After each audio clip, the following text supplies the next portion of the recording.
तो इनकी रिएक्शन देखें। सबसे पहले हमारे पास क्या, रेस्पिरेटरी सबस्ट्रेट, जैसे कि मैंने आपको बताया मेनली क्या होगा यहाँ पर, ग्लूकोज की बात हम करेंगे। भाई हमने खाया था कार्बोहाइड्रेट, और कार्बोहाइड्रेट डाइजेस्ट होकर के सिंपलेस्ट फॉर्म में क्या बना, सिंपलेस्ट एट द लास्ट जो बॉडी ने एब्जॉर्ब किया क्या बना, ग्लूकोज बना। तो हम वही ग्लूकोज, एनर्जी उसी से मिलेगी, तो हम ग्लूकोज को ले लेते हैं। हमारे पास आ गया भाई ग्लूकोज। ये ग्लूकोज क्या है, इसका फॉर्मूला ध्यान दे, वेरी गुड, C6H12O6। यानी कि मैं इसको ऐसा भी बोल सकता हूं कि ये ग्लूकोज 6 कार्बन वाला 1 मॉलिक्यूल है। ये एक ही तो मॉलिक्यूल हो गया ग्लूकोज का, एक पूरा एक मॉलिक्यूल है। इस एक मॉलिक्यूल में कार्बन कितने हैं, 6। तो यही बात मैं यहां बोल रहा हूं। तो क्या बोला मैंने, 6 कार्बन, 6 कार्बन एटॉमिक मॉलिक्यूल, और या फिर ऐसा नहीं पढ़ते बेटा, 12 हाइड्रोजन और 6 ऑक्सीजन, ऐसा नहीं। मेनली यहाँ पर कार्बन की बात कर रहे हैं, ठीक है। तो हम इसको बोलेंगे 6 कार्बन एटॉमिक मॉलिक्यूल। ये एक ऐसा मॉलिक्यूल है जिसमें कार्बन के 6 एटम्स हैं, और एक मॉलिक्यूल है ग्लूकोज का ये। गुड। हाँ, अब इसमें क्या होगा कि ये ग्लूकोज जाकर के बनेगा पाइरुविक एसिड, या बोलते हैं पाइरुवेट, पाइरुविक एसिड बोलो, या फिर इसको बोलो पाइरुवेट, पाइरुविक एसिड, या बोलेंगे हम पाइरुवेट, ठीक है। और ये कहां होगा, क्या प्रोसेस का नाम है, वेरी गुड, ये होगा साइटोप्लाज्म के अंदर। तो हम यहां लिख देंगे ये हो रहा है इन साइटोप्लाज्म,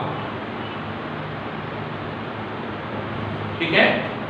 और इसके प्रोसेस का नाम होगा ग्लाइकोलिसिस। क्या लिखेंगे, ग्लाइकोलिसिस। इस प्रोसेस का नाम है ग्लाइकोलिसिस, और हो रहा है साइटोप्लाज्म में।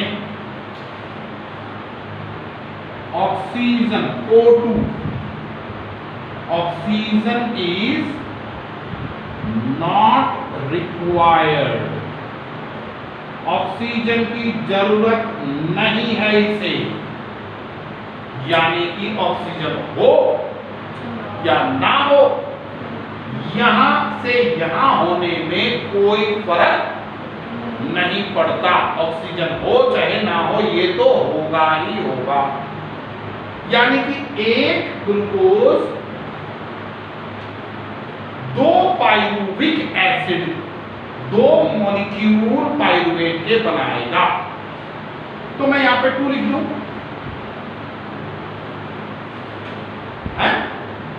एक ग्लूकोज 2 पाइरुवेट या पाइरुविक एसिड बनाएगा, ठीक है।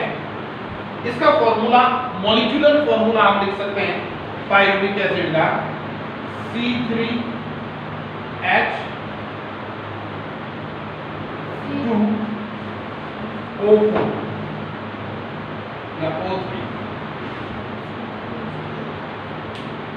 या इसको और बड़ा सिंपल वे में अगर हम लिखें तो आप ऐसा समझ सकते हैं, CH3 CH COOH H, C1 2 3, H4 5 हो गए, 3 4 5, और O2।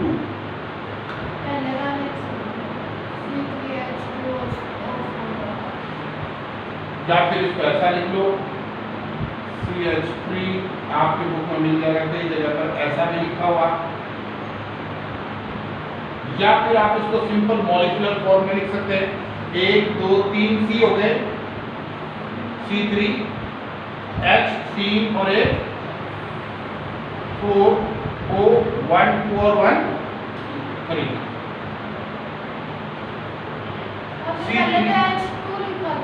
गलती से लिखा गया होगा C3H4O3। ठीक है, वैसे अगर यदि हम इसको देखें तो हमें इसके फॉर्मूले से कोई लेना देना भी नहीं है, हमें याद भी नहीं करने, हमें तो सिर्फ ये याद रखना है। क्या करना है अपने को भाई, एक ग्लूकोज का मॉलिक्यूल 2 पाइरुविक एसिड या 2 पाइरुवेट के मॉलिक्यूल में कन्वर्ट होगा और वो होगा ग्लूकोज साइटोप्लाज्म के अंदर, और जिसका प्रोसेस का नाम है ग्लाइकोलिसिस। ठीक है, इतनी सी बात याद करनी है। अब क्या होगा, क्योंकि यहां पर ऑक्सीजन नहीं है तो मैं यहां पे ये लिख दूंगा in absence of oxygen, in absence of oxygen, oxygen हम नहीं है 1 मिनट के लिए, अगर हम ये करते हैं in absence of oxygen, oxygen नहीं है भाई बिल्कुल भी। तो हमने यहां पर एग्जांपल लिया है ईस्ट एंड बैक्टीरिया, तो हम यहां पर लिख देंगे इन ईस्ट, एग्जांपल के तौर पर हमने यहां पर ले लिया ईस्ट में, तो ईस्ट में क्या हो जाएगा, बिल्कुल सही बात है। यहां पर इसमें जो होगा उस मेथड को हम बोलते हैं फर्मेंटेशन। ठीक है, तो यहां पर कहानी घटेगी फर्मेंटेशन की।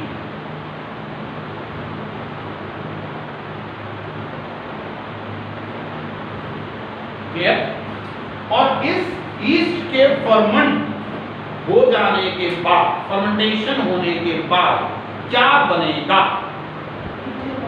इथेनॉल और कार्बन डाइऑक्साइड गैस और एनर्जी, और बढ़ेगी एनर्जी। भाई एक चीज यहां पर आप देखो, ये पाइरुविक एसिड 2 तो बनती है, प्लस यहां पर भी थोड़ी सी एनर्जी रिलीज होती है।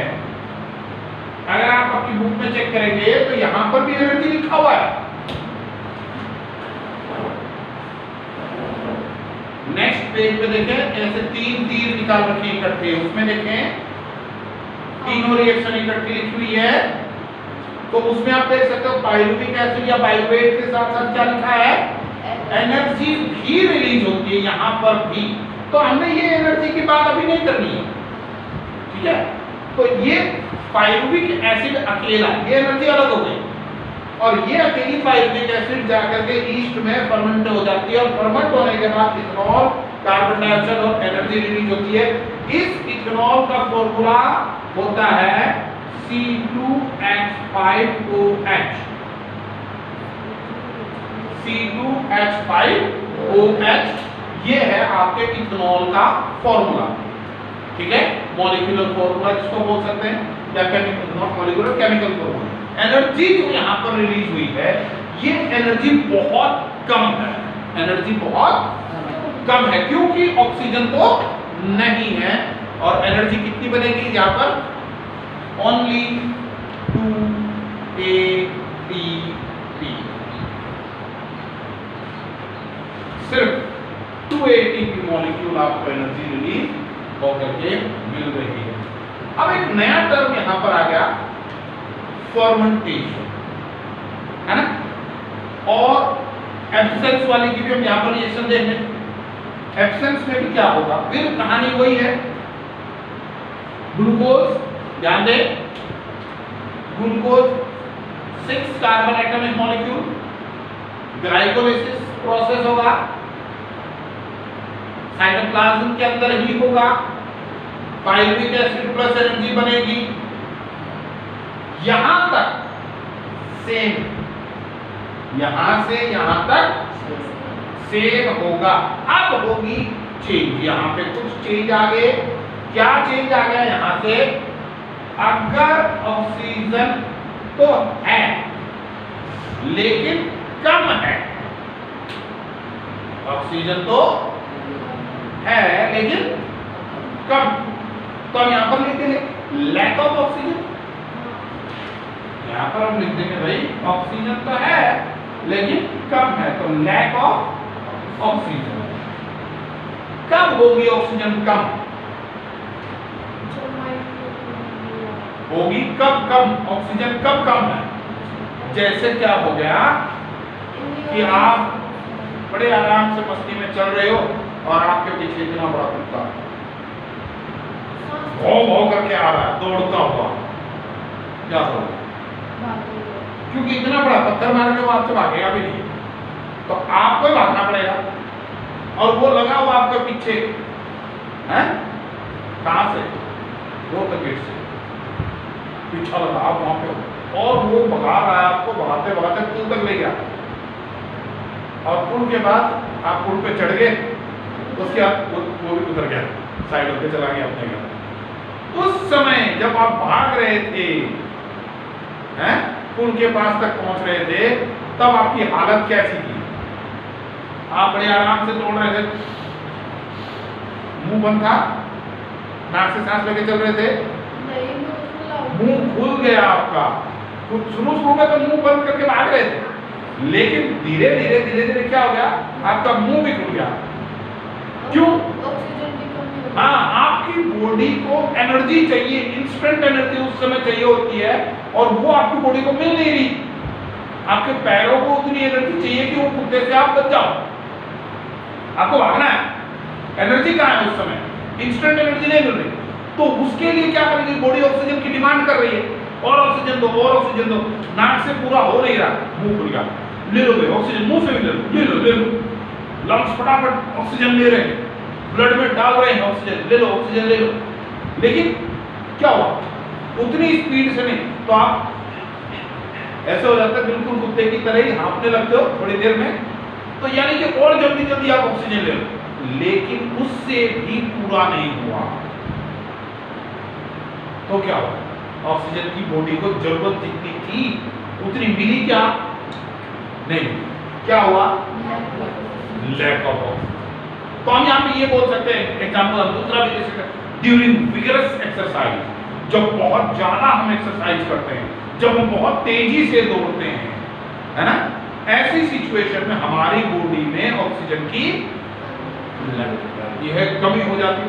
और ये जब लैक ऑफ ऑक्सीजन होती है तो एनर्जी बॉडी एक साइड दूसरी जगह से भी एनर्जी रिलीज करना शुरू करती है। दैट इज हम बोल सकते हैं फ्रॉम मसल्स। कहां से? मसल्स से या मसल सेल में भी यही एनाएरोबिक रेस्पिरेशन शुरू हो गया, जिसकी वजह से मसल सेल्स में बनेगी लैक्टिक एसिड। क्या बनेगी? Lactic acid plus energy. Lactic acid plus energy. अब यहां पे हम ऑक्सीजन तो ले रहे थे, वहां से तो वो एनर्जी अपने को मिल ही रही थी, ये एक्स्ट्रा एनर्जी मिल रही है, लेकिन ये भी सिर्फ बहुत कम। ये भी कितनी? ओनली 2 ATP मॉलिक्यूल, और बनती है lactic acid CH3 CH COOH। क्या छोड़ो नहीं, आपको आप सिर्फ लैक्टिक एसिड को याद रखोगे, ठीक है? क्लियर है तक?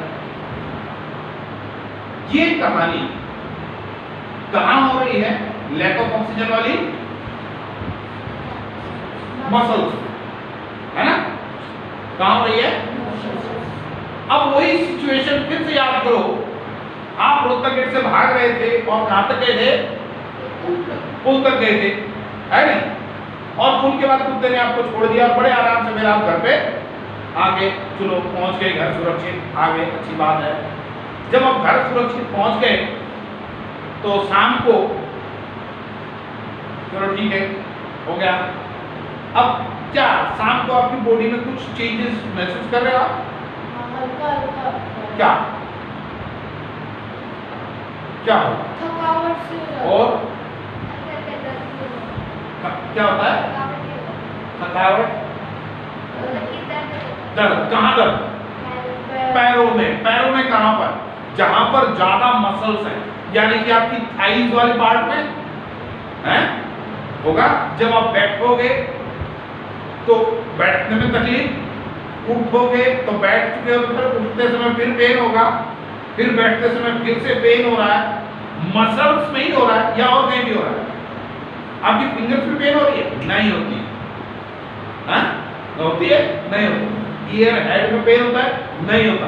ओनली मसल्स में पेन हो रहा है उस समय, क्योंकि ये कहां हो रही है?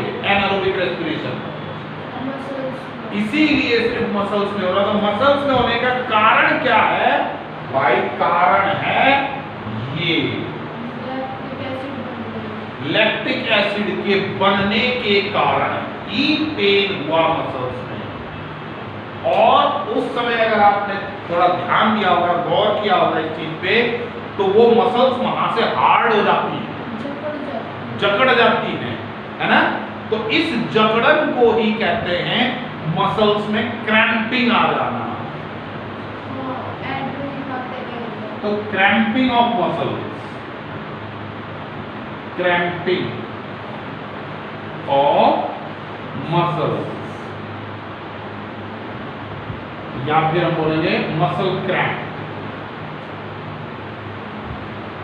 मसल क्रैम्प, यानी कि आपकी मसल्स में क्रैम्प्स आ गए, आपकी मसल्स हो गई हार्ड, टाइट हो गई। क्यों? Due to the accumulation of lactic acid. कहां कब आई? ड्यूरिंग, होगा ये एक नंबर का question. What do you mean by cramping of muscles? Cramping of muscles means accumulation, इकट्ठा होना, accumulation of lactic acid in during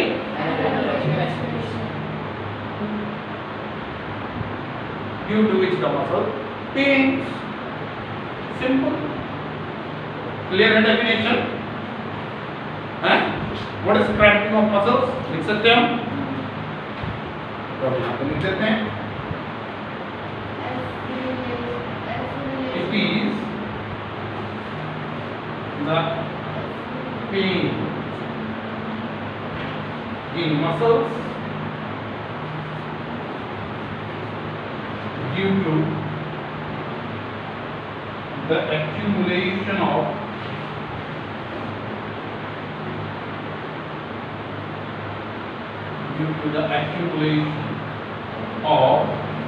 lactic acid in muscles during anaerobic respiration. Anaerobic respiration.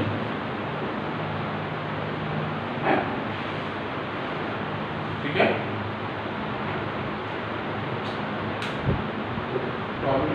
Example लिख सकते हैं यहां पर, कैसे? Vigorous exercise,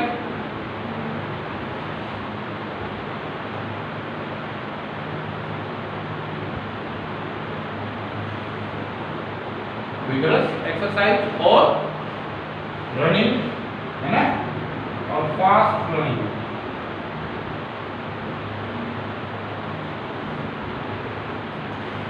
fast running by during with the बड़ा सा कुत्ता, है ना? ठीक है? बाय फियर, लिख सकते हम किसी भी चीज से डर के भाग रहे हैं। तो ये है आपकी क्रैम्पिंग ऑफ मसल। हमारे पास एक टर्म यहां पर अब भी रह गई, कौन सी? फर्मेंटेशन। इस फर्मेंटेशन का क्या मतलब? वेरी गुड, सड़ना। कैसे सड़ेंगे, क्या सड़ेगा? The slow decomposition of any organic substance by the action of microorganism over it. That process is called fermentation. तो यहां पर लिख दे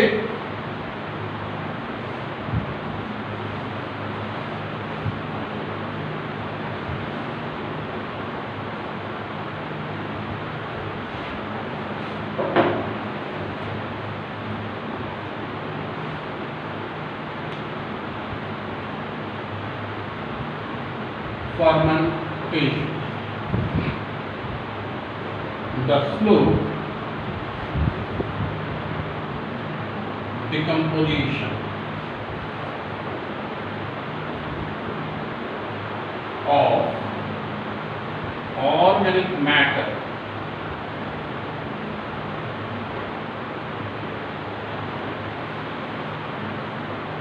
with the help of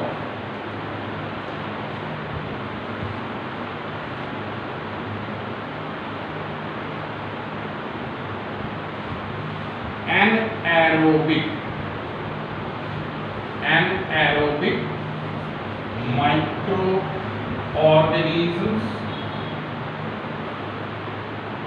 हम ये बोल सकते हैं यहां पर वो ऑर्गेनिज्म कैसे थे? एनएरोबिक, जिनको ऑक्सीजन की जरूरत नहीं थी।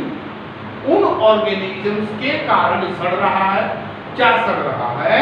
तो कोई ऑर्गेनिक मैटर, ठीक है, with the help of anaerobic organisms, slow and continuous decomposition, लगातार चल रहे हैं ये, उसको हम बोलेंगे फर्मेंटेशन। अब फॉर एग्जाम्पल क्या है फर्मेंटेशन? एग्जाम्पल में हम क्या देख सकते हैं? एग्जाम्पल